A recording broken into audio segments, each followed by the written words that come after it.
day do you want the book released to be? I wanted to be released on my birthday. Why your birthday? That's the day I was born. You ready to do this interview? Because sometimes you give a lot, but this is about your book. This is about you going like really deep. Some people just want the basic.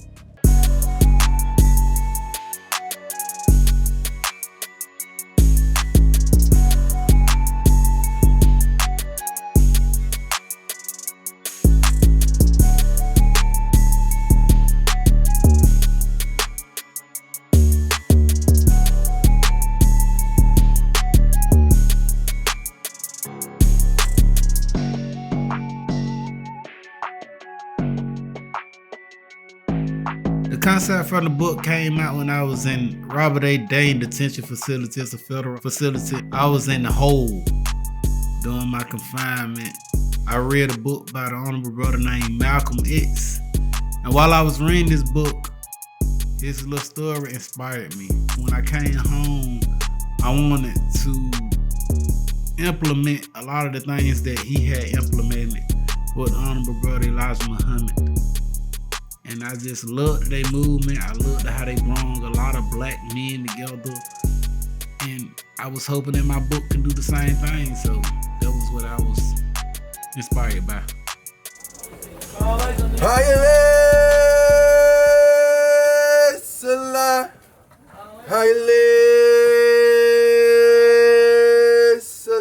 You know, when I first started writing the book, I wrote it and then I got moved to another facility. And I wrote it again, got moved to another facility. And every time I got moved to a different facility, they'll throw away the whole book. So it was as if I was writing this book over and over for no reason. And it kind of took away the interest. So when I partnered up with, LaShawn and Audrey, it made it a lot easier due to the fact I could just say the story to someone and they can write it down for me because, writing the book was a lot of work. And I don't think that people know how much work it is writing a good book.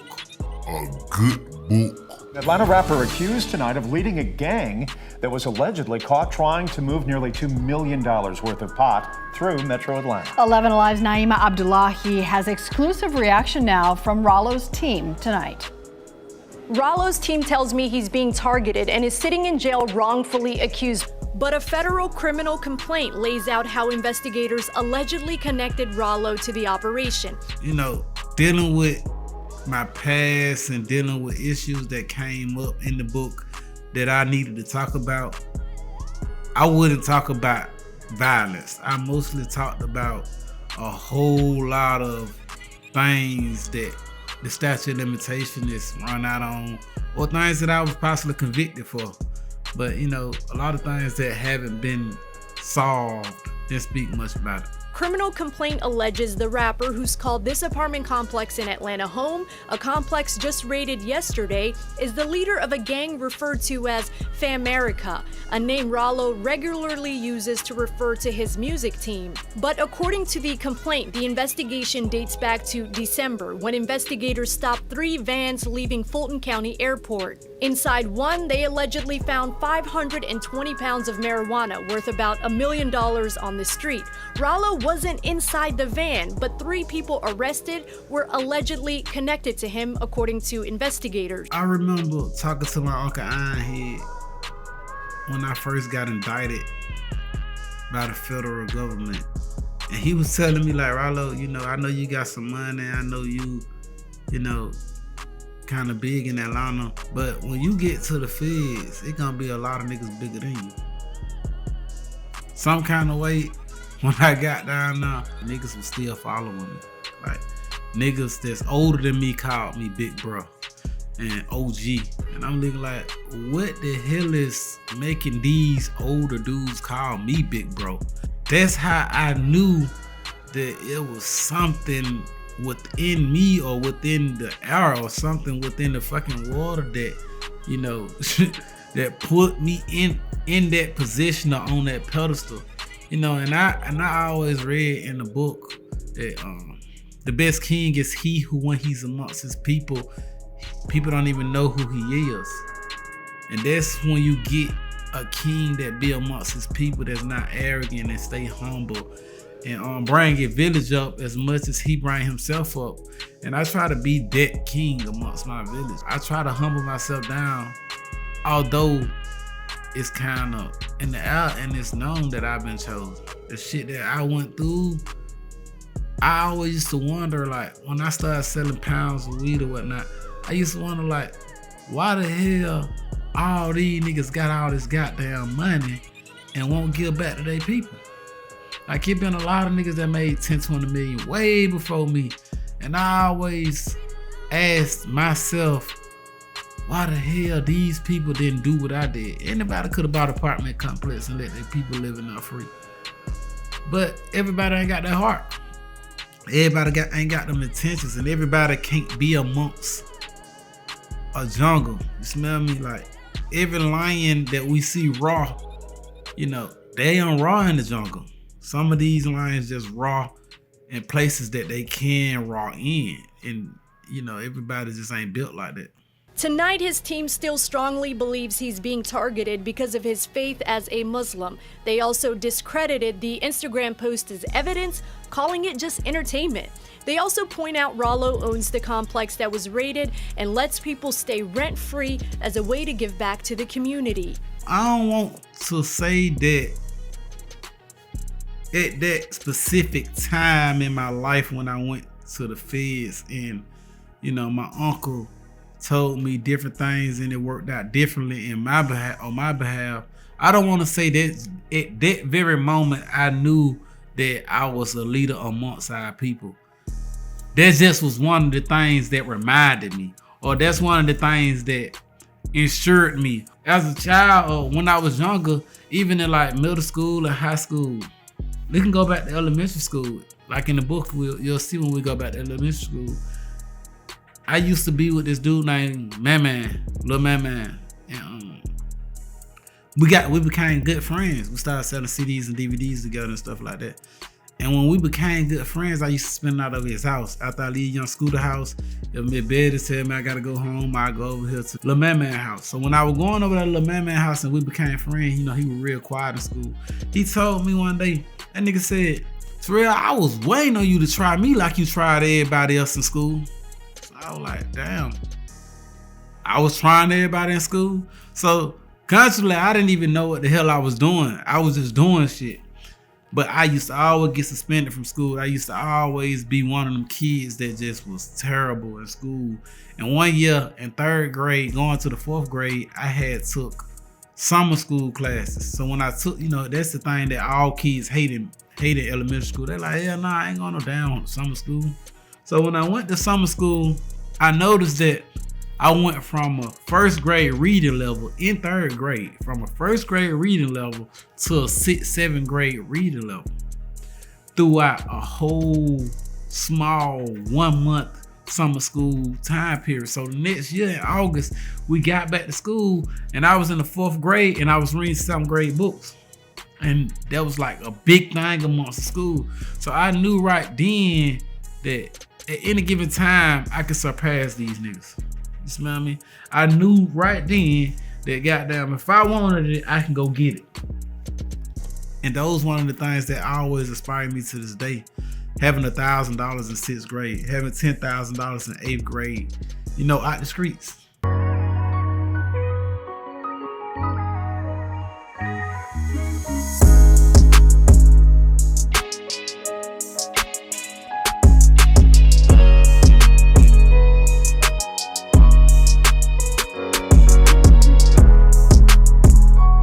I want to share to the people how important independence is. And I know that a lot of people don't have the financial stability to even do that because it becomes a lot pricey or whatnot. But when you develop any type of fan base, or even if you're just chasing a fan base, it's very important to explore, you know, the earth and go out and touch different people and go out, even if you just touch one person in each city, it makes a huge difference to go on these different tours and things.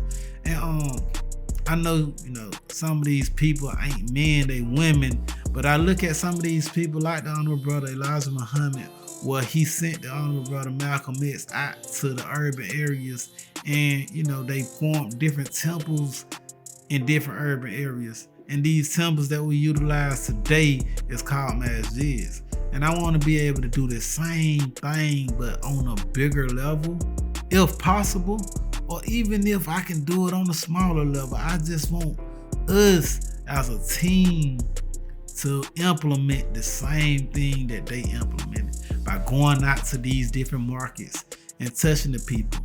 Even if we just get 10 people in a venue and we able to have a conversation, it means a lot to not only them, it means a lot to us. You smell me? It means a lot to attach the music to the book.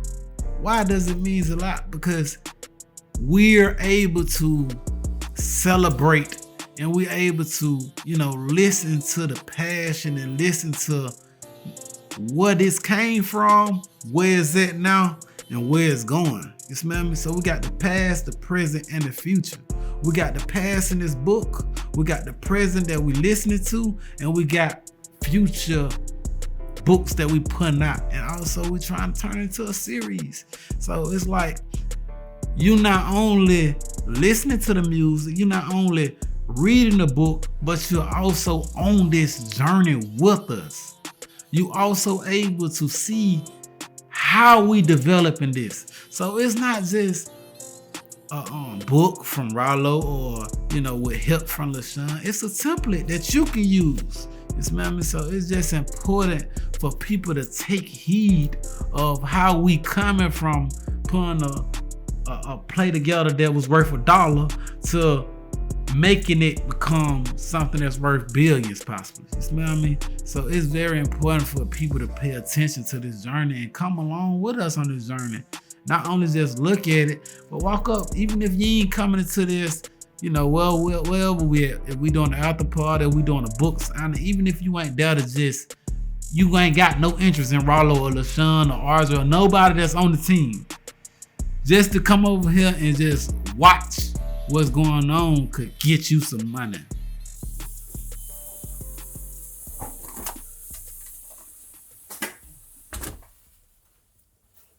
Allahu Akbar.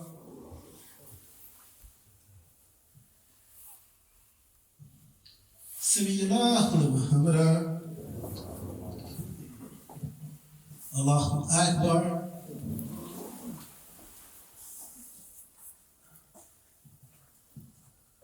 Allahu Akbar. Allahu Akbar. I shot Greg when I was a teenager. I had a lot of other cases, of course, people read about in the book. And when I had kept going to court and they were trying to give me juvenile life, that's anywhere between 5 to 10 years when you're a juvenile. I told myself, God, if I get out of this shit, I promise you I'll never sell a piece of crack again in my life. Or do no crime and shit like that. I didn't want to leave Missy out here. Man, I fucked around to beat that case and I started moving more dope than ever. So after all this shit, now I'm a grown man. I'm 17 years old. All these different cases done piled up on me. So I went to jail. I went to 901 Rice Street. I was on the 5th floor. And I used to see all the old heads. They go to church every, whenever the pastors and shit was able to visit the jails and shit. And I used to be like, man, I ain't finna go in there fucking with God, man. I already done made the man a promise that I didn't keep, so I was just ashamed of myself, and I knew, and I kept telling myself, if I did all this shit and I was the Lord, I wouldn't forgive me. Man, it was a lot of dudes getting shot, a lot of drugs being sold. It was just a whole bunch of bullshit going on to the point where I couldn't even pray. So I just started studying other religions. I need to find myself because I done fucked up deeply. And I used to see this Muslim dude, his name was Muhammad, and he used to just be quiet and shit. And I used to be like, why the fuck this nigga always quiet? So I used to be like, what y'all believe in? And he gave me a brief understanding of what they believed in as Muslim. I was like, man, I think I can fuck with that. Cause the thing that stood out to me the most was when he said, you just gotta let your good outweigh your bad. now it gave me this kind of faith that when I get out, I can some kind of way overpower evil. All this bullshit I done did, I need to go put in more motherfucking work to do some good. And then, you know, when I went to prison, you know, because I kept fucking up after that, and I went to prison and I seen the unity that black men had together in a religious standpoint, and I couldn't believe that shit. It was like a whole bunch of Ralos together. So I'm like, I need to be, you know, more involved in this shit, because this the only thing in prison that I see niggas really holding on to and honoring. These niggas praying together, these niggas eating together, these niggas ready to go to war by each other. These niggas is, you know, saving niggas from getting their ass killed. I was like, man, this the only fucking thing we got in the whole pillar system that's helping us as black men. So I wanted to bring that shit out here to the streets. And when I bring it out here to the streets, because niggas tend to get out of jail and just forget about the religion. You know, when niggas get out of trouble, they just put the Bibles and the Qurans and the Torahs down. And I was just never one of them niggas that wanted to get out and leave my Quran or leave my Bible or leave my Torah. I wanted to be, you know, committed and sincere about everything that I did. So I brought what I seen in prison out to the streets. And some of those people that wanted the same thing that I wanted, they came and embraced it the same way. You smell me? So now we have this brotherhood out here that they identified in prison the same way. And some of these niggas did 10, 20, 30 years, and coming home and being able to be a part of a family just was meant everything to them and us. You smell me? So like, it's just a great thing, and it's the only thing that I have seen help us as black men. That's why I hold on to Islam so heavy. Assalamu alaikum rahmatullah. Assalamu alaikum rahmatullah. Assalamu alaikum.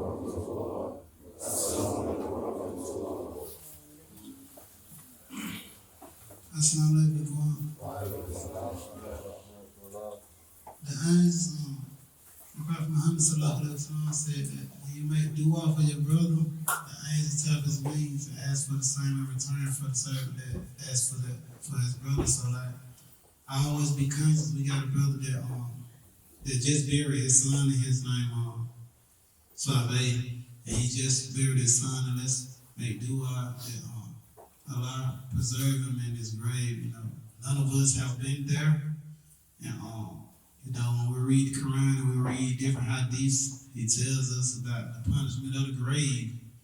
And I ain't ready for it, and I don't think none of us are ready for it. So like, you know, inshallah, we may dua for Allah subhanahu wa ta'ala to forgive his brother, you know, increase his grave, and, you know, remove the hardship and the burden off his family because he was a young man and whatnot. It's important for us to make dua for our brothers, man, because I needed to do duas at one time, and I know a lot of times we need it. So like, even if it's a brother next to you, or any brother that you ran across in your life that helped you along your journey in Islam, I always make dua for that brother. Inshallah. Assalamu alaikum. 9 cars, 5 homes, and an entire apartment building. That's what the federal government plans to take from Atlanta rapper Ralo if he's convicted of federal drug charges. Now, Ryan Kruger spoke to people who may end up losing their homes.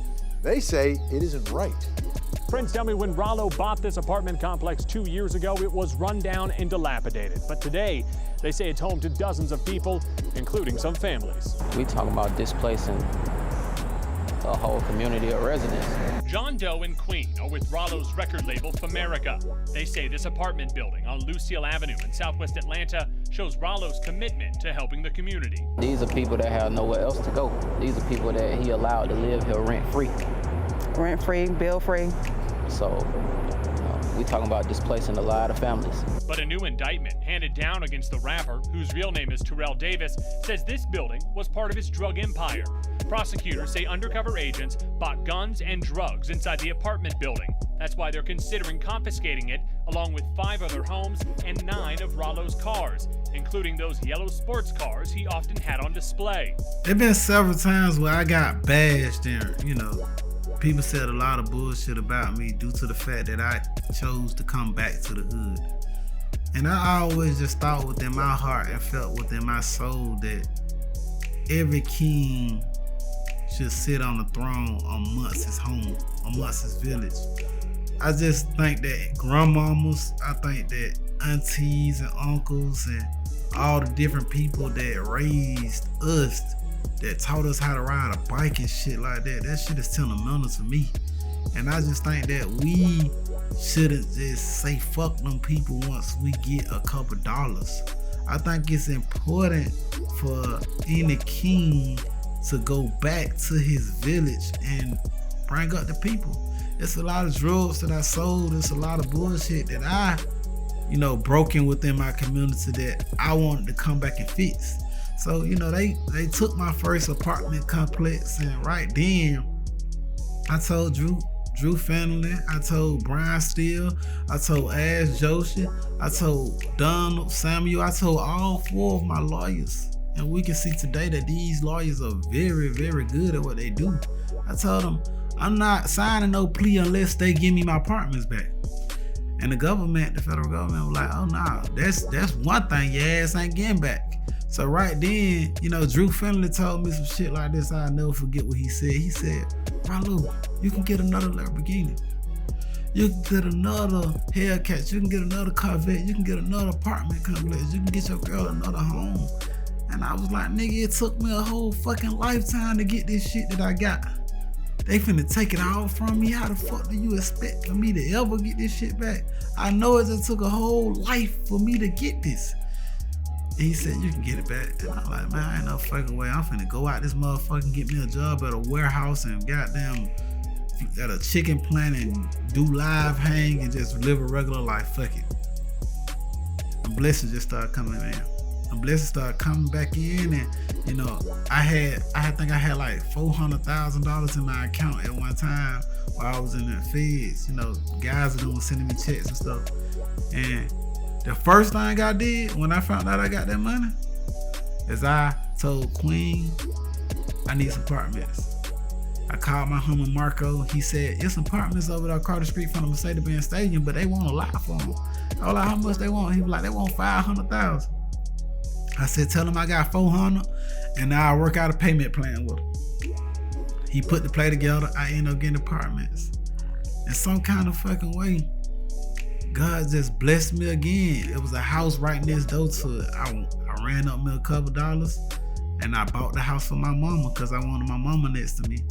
Then little baby sent me $50,000. A lot came available. I put the other $50,000 with it. I bought me another lot for $100,000. And the honorable brother, Lil Durk, free Lil Durk, he sent me a $40,000 plate. A fucking another lot came available. So if we're looking at this ain't something I had no fucking ask for. It just all came together in little pieces and puzzles. And I always knew like shit, I ain't want to leave the last Pakistan due to the fact that it was a masjid right next to it. And I knew that there was the first mosque that Elijah Muhammad had did a speech to when they first came to Atlanta, when the Nation of Islam was, around. And I just never thought that I'd be worthy to build me a mosque. And the importance of building a mosque is like gigantic to Islam, because we believe as Muslim that if you build Allah a house in this life, He gonna build your house in the afterlife. And I just never seen it done in my community by nobody, period. So for me to be able to do it is still unbelievable to me. And now I be able to see little kids and shit come over and they give me motivation, because I know I was in this same community as a kid and I seen the dope boys, give me $1 or $2 from here and now, but I ain't had no spot to hang out with. So now they can go over here and they can actually touch a Maybach They can actually sit down with Ralo, a rapper that's, you know, popping and stuff like that. They're able to sit next to a multi-millionaire, and it might not mean nothing to the world, but it mean a lot to them. And it's an honor just to be right there. They don't want to cry right now just thinking about, you know, how I see how they look at me. That's the same way I used to look at a box Chevy when that motherfucker ride past, like, damn, one day I'm gonna get one of them. And they be so lost for words for me even being right there, like, damn, am I right here next to this man? And I reassure they as I make sure I teach them and be like, yeah, you right here. And I go up here and write on the board and teach them, you know, some good qualities that we need as young men to become grown men. I like to be able to do that, be able to house people, because I know women get sometimes mad and kick niggas out. They got somewhere to go. They can come over here to Ralo, you smell me? And I'm able to build a homeless shelter for the women and stuff like that. All that shit mean everything in the world to me. And that's better than any jet I ever flew on, any bad bitch I ever fucked, or any place I ever went. My community mean more to me, and it make me happy, and it make me compassionate. Cause I know even if I ever go broke, I can always say that when I was in position, I made sure I put my people in position. So, you know, my hood, my people, my community, my masjid, I will always stand on that and stand next to that.